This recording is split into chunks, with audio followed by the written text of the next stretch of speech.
ज़ालिम माण्हू ॻोठ जा थी तोखे मूंखे विढ़ाइनि था हथ में हथियार न खणंदासीं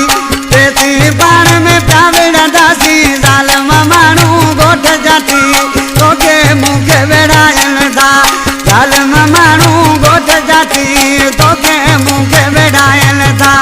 हथ में हथियार न खणंदासीं तेसी पाण में पिया विढ़ंदासीं ज़ालिम माण्हू ॻोठ जा थी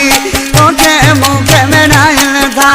ज़ालिम माण्हू ॻोठ जा थी तोखे मूंखे विढ़ाइनि था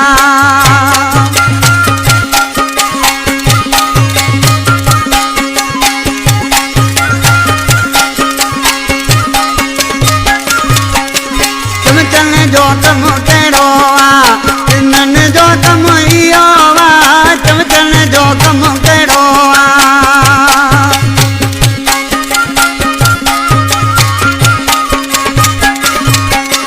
चमचनि जो कमु कहिड़ो आहे तिन्हनि जो कमु इहो आहे ज़ालिम माण्हू ॻोठ जा थी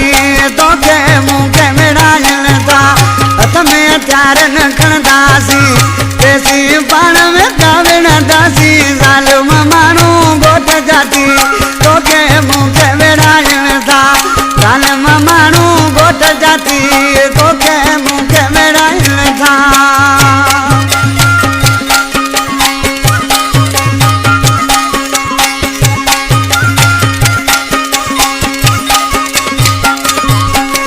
पंहिंजी होशियारी यार वठूं परे पाण में छल पऊं पंहिंजी होशियारी यार वठूं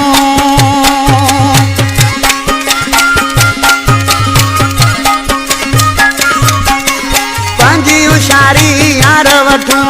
परे छल पाण में पऊं ज़ालिम माण्हू ॻोठ जा थी तोखे मूंखे विढ़ाइनि था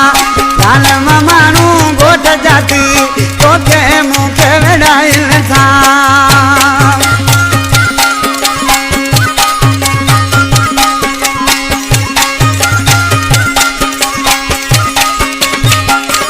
हाजी अली गौर लंजवाणी आज के छा थो चए लंजवाणी शाह मोहम्मद चए गॾु घुमूं भली ख़बर पवे शाह मोहम्मद लंजवाणी चए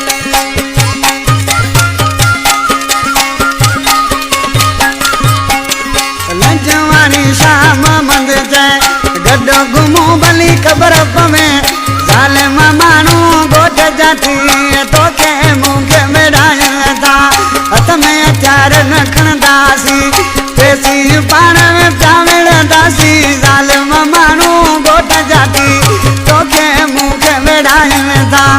ज़ालिम माण्हू ॻोठ जा